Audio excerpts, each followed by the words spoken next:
On this all-new season of Sports Path, the Zephyr girls soccer squad is headed in the right direction to defend their state title from a year ago. Yeah, fall football is underway and North St. Paul is under new leadership. Teigland is the new head coach over at North. And we got another new face as the activities director at Mahtomedi, there he is, switches up. It's Aaron Forsythe now taking over as Ray Kirch retires.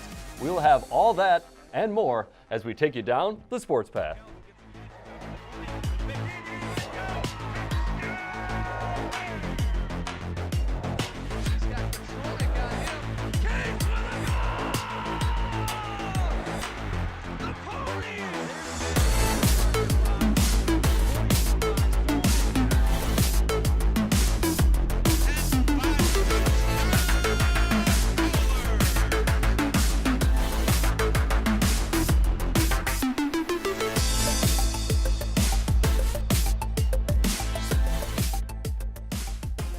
Welcome back to an all-new season of Sports Path. It's been a long summer, and for me, it's been a long break since I've been in the studio. How the heck have you been, John? Oh, I've been missing your handsome face for a long time. Thank you very much. As you guys know, Sam was out for quite some time. It's good to have you back, buddy. Great to be back. Feel comfortable already in the friendly confines of the studio.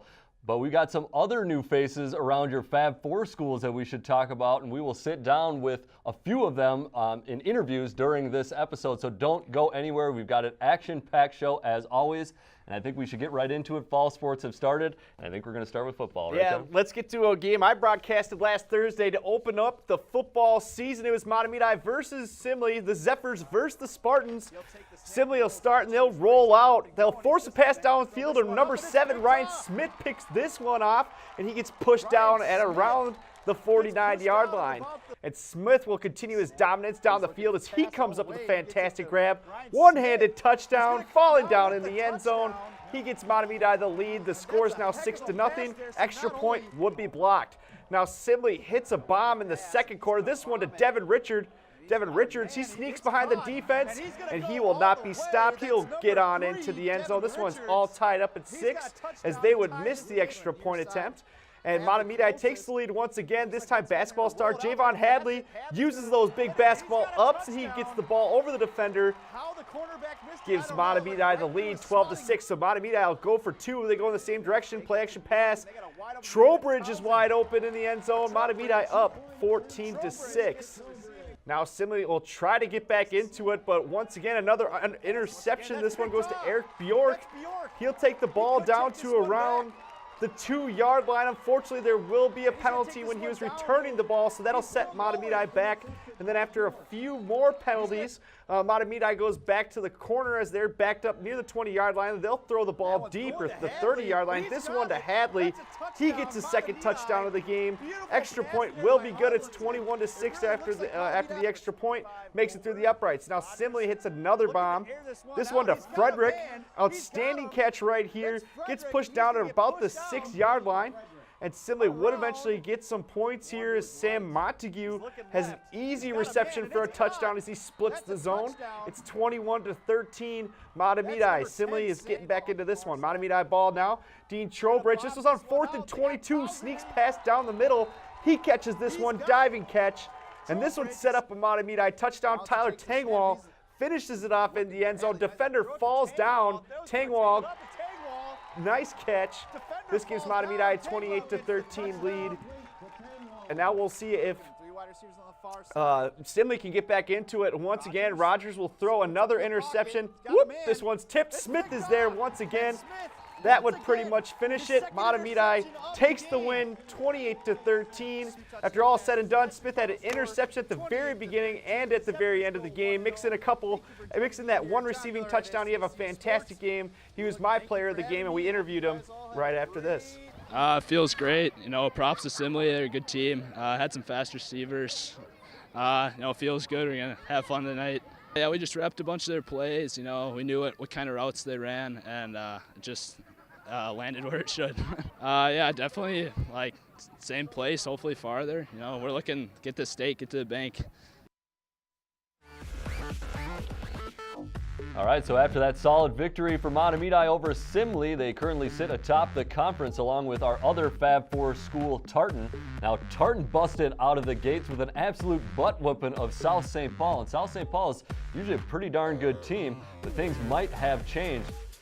Senior running back Tim Owen had 209 rushing yards and 2 touchdowns, while junior Tian Dang had 102 rushing yards and 1 TD. Yeah, now the Suburban Gold standings. The only team we have in that conference is North St. Paul. North St. Paul lost 50-7 against St. Thomas Academy. It'll take a while for things to turn around for that program as they have a new head coach, Teigland, who used to be a coordinator at New Life Academy in Woodbury, and a few accolades over there. We'll have an interview with him in about 30 seconds, but first there's some big news in the Metro East Conference, Sam. You got that right. We're talking Metro East Football Conference, formerly the Suburban East Conference. And folks, it finally happened. For the first time since Friday, October 9th, get this, 2015, White Bear Lake won a football game. Almost 3 whole years. They got that win to start this year against Centennials, 28-27. Congratulations to Coach Bartlett over there at White Bear Lake. For those of you who don't know, Coach Bartlett also battling cancer. It's in remission. So big win for him. The program must have been a great night over at White Bear Lake. Super emotional as well. Yeah, it's got to be super exciting. First win in 3 years. It doesn't get any better than that on opening night of the season. Storybook to start the season. Let's keep it going all the way to the state tournament, huh, John? Yeah, I like it. Hey, crazier things have happened. And as we said earlier, the North St. Paul Polars have a new football coach this season. Alex Wested was out at a recent practice to see what he had to say about the team in the season's first Coach's Corner.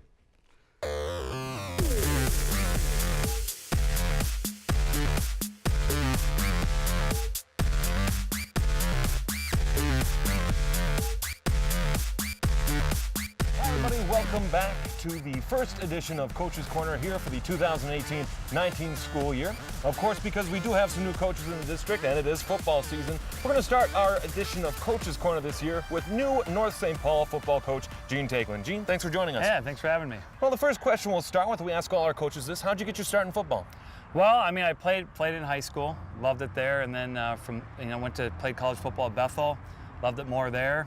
Then as I got older and kind of fell in love with coaching, where I was up in Becker, Minnesota with that, so just kind of started with youth and worked my way up into the varsity, and then we moved down here to take a high school job at New Life Academy and find myself here. So it's kind of grown from playing to coaching over the last 20 years.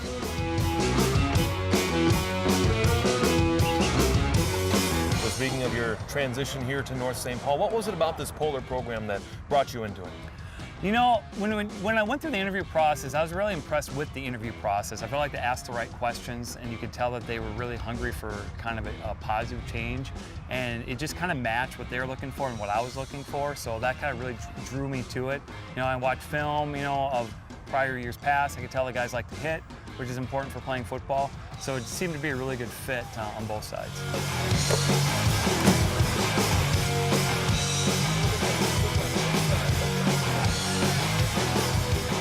Well, when we talk about this North Polar squad, they made the state tournament in 2015, won 1 game in 16, and was winless last year. In your past record as a coach, you've turned around programs from 2-win, 4-win to a 6-win season. How do you plan on doing that here at North? It starts with the guys just believing in themselves. I mean, I did it as a coach where I was before. We went to second finals after year 3. As a player, we went 3 years without a win, and then we were ranked to stay as a senior. And at Bethel, 2 wins as a freshman, and then we were, in the kind of the finals with St. John's in my senior year. So as a player and coach, I've kind of been through it. And the main thing is just getting guys, one, to believe in each other, that they can win. Understand their potential, get the potential out of them, and then put a system that matches what they can do. So, when it comes to North St. Paul, it's a really talented group. Very talented group. We just got to get them in a position where they can succeed, throwing the ball. There's some guys who can really run routes, catch the ball really well. I think we feel good where we're at quarterback. And then just getting them to understand there's going to be ups and downs. We got to just stay with the system, no matter what. You don't let the outcome, you don't let the experience around you affect your effort every play. So it's a long process. I wish it was overnight, but it's not going to be. But I'm really excited about what these guys can do and the talent they have, and we'll get there. There's no doubt about that. Speaking of the student athletes on the field behind us, who are some players we can look out for this season to really make an impact with your team? Well, I mean, you got Jeremy Walden, who was all district last year. I mean, he played both sides last year. He'll probably do that again this year. I mean, he loves to hit a defense. He's a really good running back. He fits really well with our run game system, so I'd look out for him. We bring in a transfer, Ben Teigland, who was a freshman who threw for over 1,500 yards. Knows the system really well, so that will help. Brendan Langford Johnson, a basketball guy, came up for football. He's a really special receiver, so looking forward to that. And we got some really good linemen too, that Mark Braley and Cy, who were returning linemen from last year, and I think our system fits what they are going to be good at. But it's a whole new system, so it's going to take some time. But I'd really look out for those guys. I think they're going to have good years. Now, we've had the opportunity to watch your team practice. We've seen the style of practice that you guys have, but we haven't quite seen you in a game yet. Describe your team's style of play when we get into watching them on the Well, I field. mean, on offense, we like to be balanced, 50-50 run pass. It doesn't always work out that way, but by the end of the year, we tend to be pretty much 50-50. We want the defense, we want to kind of dictate to the defense what we're going to do, make them react to what we're doing all the time, so they can expect the unexpected from that standpoint. On defense, we have Coach Tolley, who is at River Falls, and I'm really excited about what he's bringing. We'll have a lot of, North St. Paul likes to hit. I think it's always been that way, and I think this is going to be brought up to another level, the style of defense he's playing. So, I think we'll be, I know we'll be entertaining on offense, on defense, and know we're going to lay the wood a little bit and have some fun. So it should be a lot of fun on Friday night, and we hope they turn into wins. Of course, when we look at the schedule, there's a lot of interesting matchups that we see on that schedule. Is there one that you're looking forward to the most? Well, I think all the guys are looking forward to Tartan. I mean, I'm looking forward to having a real heated rivalry, so I think that will be good. I'm looking forward to our first game at St. Thomas Academy. It'll be just kind of, you don't really know where you're at until you play. I mean, St. Thomas Academy is a really good program. They're always in the right place at the right time, so it'll be interesting to see where we're at. So, the obvious rivals, Tartan, Mahtomedi, things like that. The last question I'll ask is, what are your goals as a coach here in North St. Paul in your first year? Philosophically, I really want the guys, one, to believe in themselves and each other on the field. Off the field, same thing. I mean, this is a really smart group. I've been really impressed because we do a lot on offense. It's not easy from a schematic standpoint, and they're picking it up. So I really want them to get hold of that and believe how great they can become, and then hopefully that turns into wins. Well, Coach, thanks for joining us here on the first edition of Coach's Corner for the school year, and best of luck to the Polar football program this season. Thank you. Thanks for having me. This is your home for Polar football here on SEC Sports.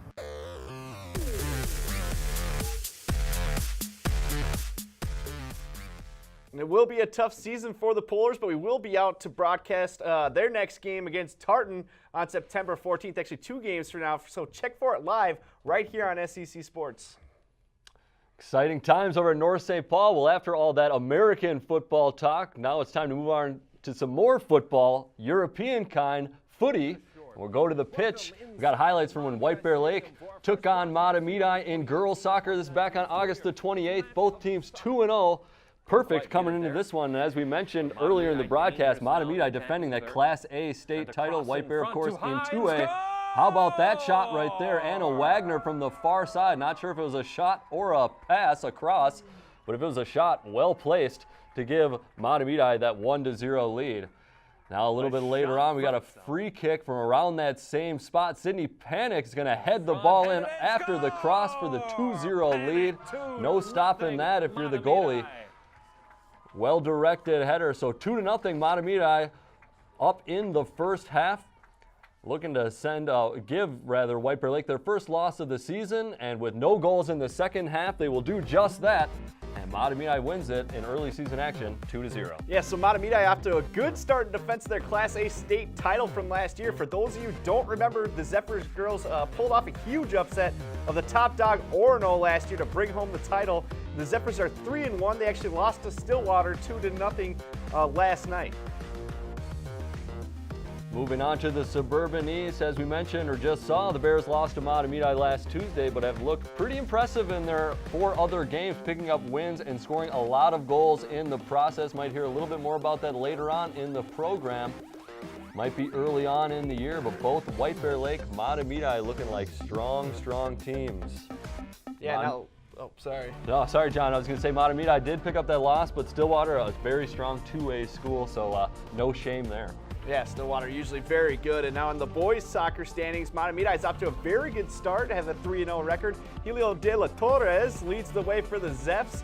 We seen the senior all over the place the past couple of years, including in the goalie box. But the big talking point early out of the Metro East is Tartan. This team has only won 4 games last year, 0 the year before that. They're actually off to a 4-0 start this year, winning their first 2 games by a combined score of 19-1, including a 10-1 drubbing of Princeton, a team they only topped 3-2 last year. So a vast improvement from last year to this year, Sam. Oh, for sure. I saw that Tartan team a couple years ago. They did not look like a team that could win 10-1 against anybody. No, but definitely let's not. take Definitely a look not. now quickly at the Suburban East. Sorry, John. At the Suburban East standings, you see White Bear Lake down there. They picked up their first win on Saturday, beating Fridley 1-0. So that gets them into the win column after losing 1 and tying 1 in their first 2. Yeah, well, nice serve over to me. We're going to switch over to the volleyball standings. Metro East, North St. Paul, the only one of our teams in the win column. The Polars are 2-0 after sweeping both Moorhead and a very good Blaine squad. North takes on Mahtomedi tomorrow night. Seems like every year North St. Paul puts out a great volleyball team. This year's no exception. I know we're all hoping they can make it to the state this year. Go Polars, and Stephanie Blanda.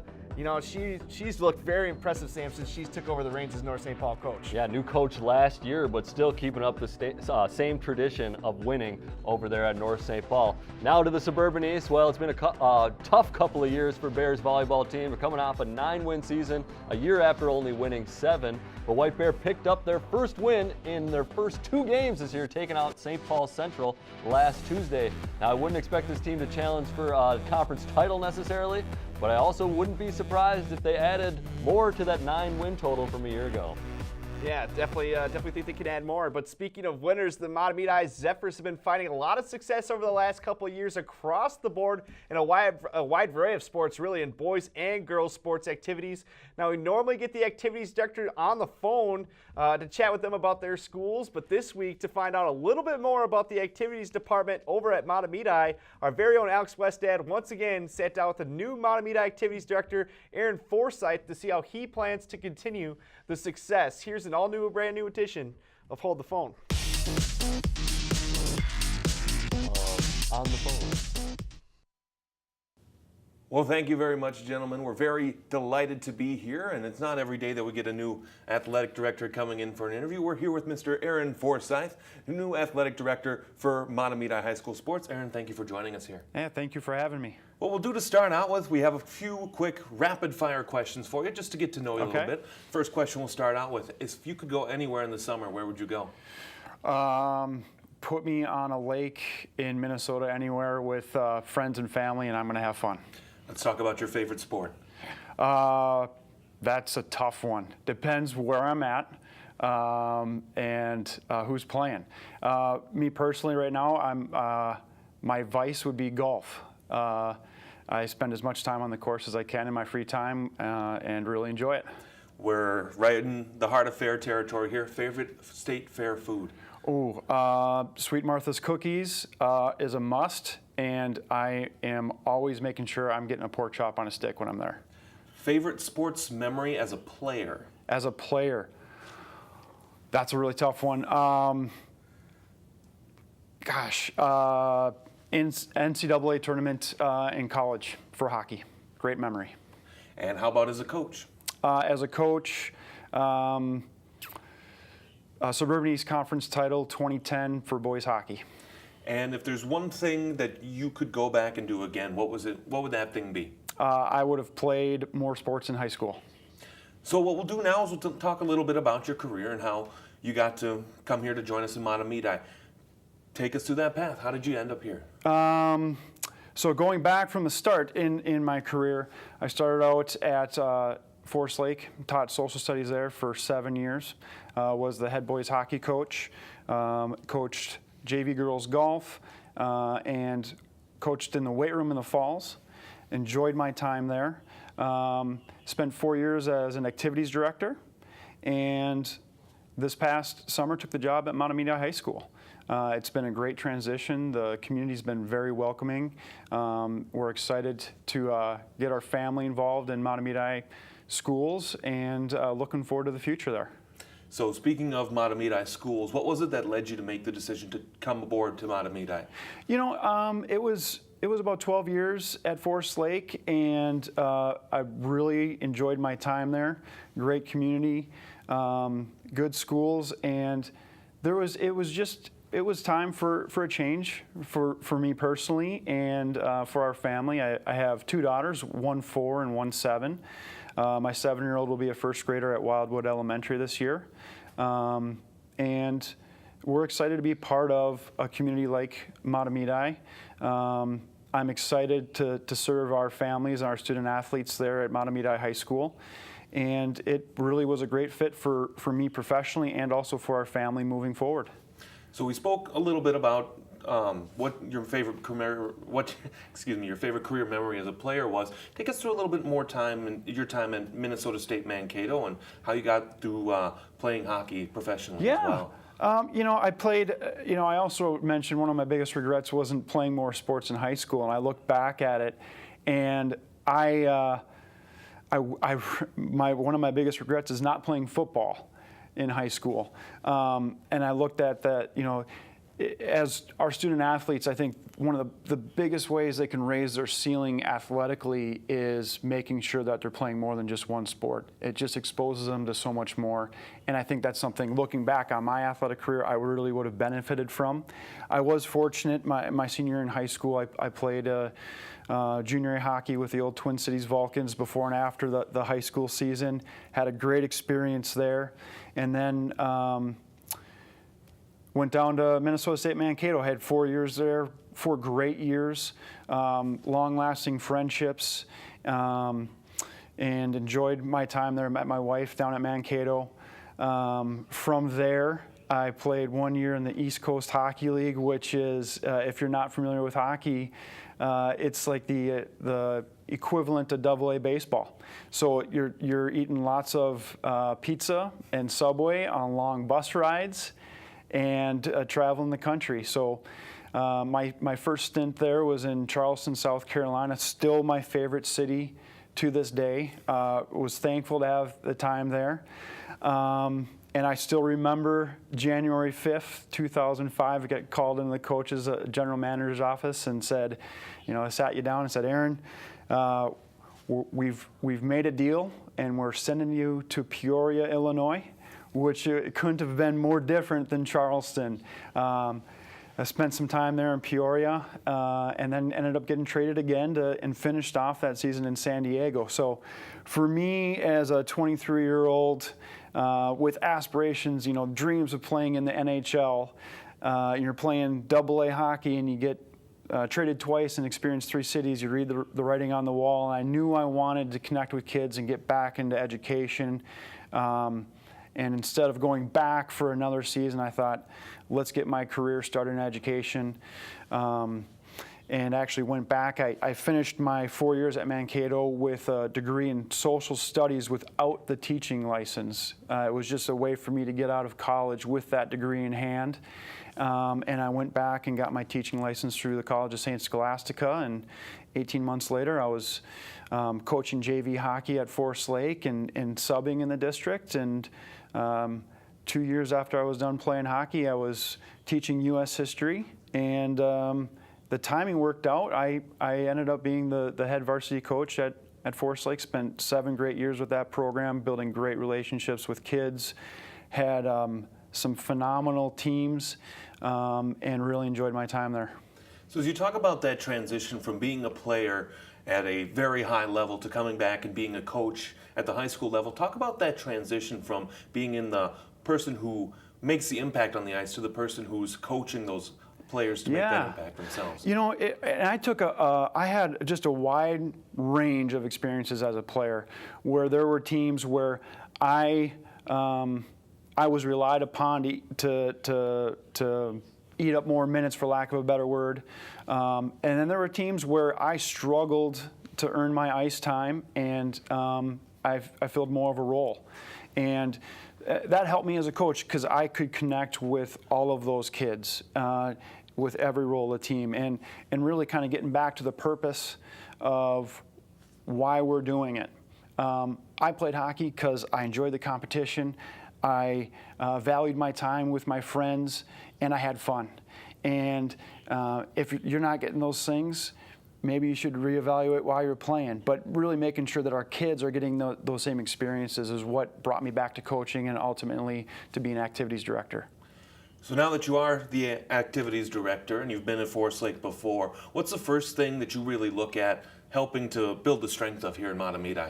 Yeah, we have a great foundation at Mahtomedi, and it's one of the reasons I'm so excited to be there.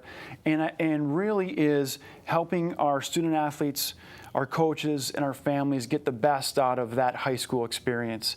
And that is those things that go beyond the playing field, the court, or the ice.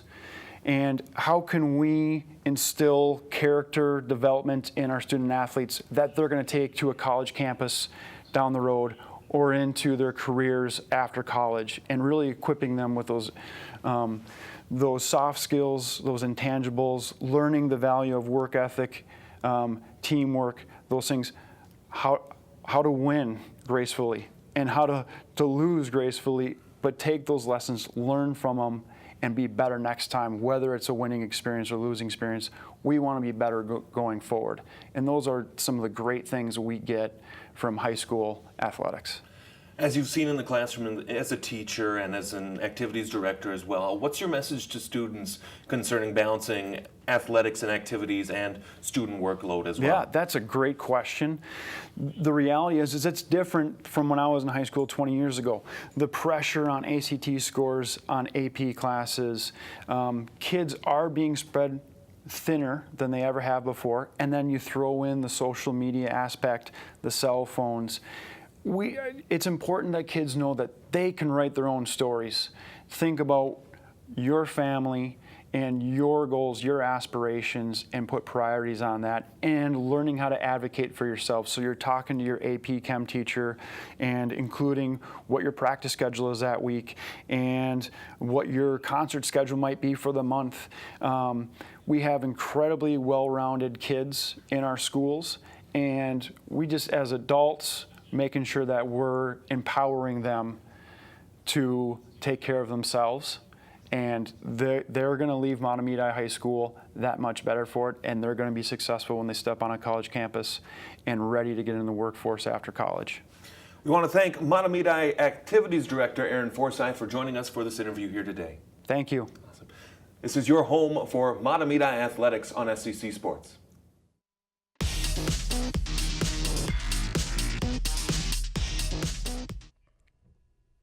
All right, thanks to Aaron Forsythe again for joining us in studio and set up on the phone like usual. I'm sure we'll be calling him on an upcoming episode and truly holding the phone with him, and always thankful to have our activities directors getting involved with the local programming right here. But John, I think you got a couple athletes you need to get to real quick. Yeah, I know you guys missed it. It's time for my athletes of the week.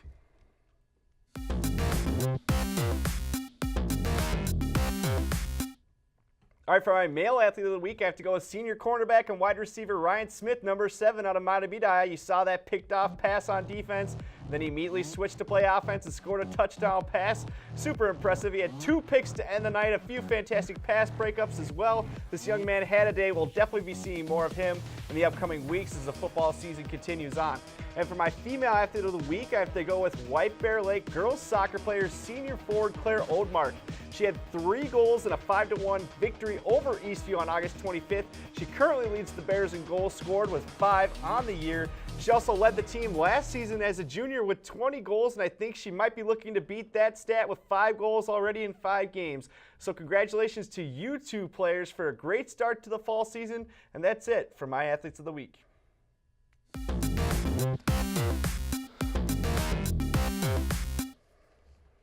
How about that catch by Ryan Smith? Very impressive. Everything impressive about our athletes of the week. Well, it was a quick show, John. Got a lot of content in there, but I think we got to wrap it up. We do it live every 2 weeks, Wednesday, 7 p.m., right? Yeah, the first and third Wednesdays of the month. We'll be right back at you with Sports Path. Absolutely. See you in 2 weeks. Ryan Hadley closest. Looks like once again they're going to roll it out. They're going to pass it. Hadley's going to get it. He's got a touchdown. As a cross in front, too high, score!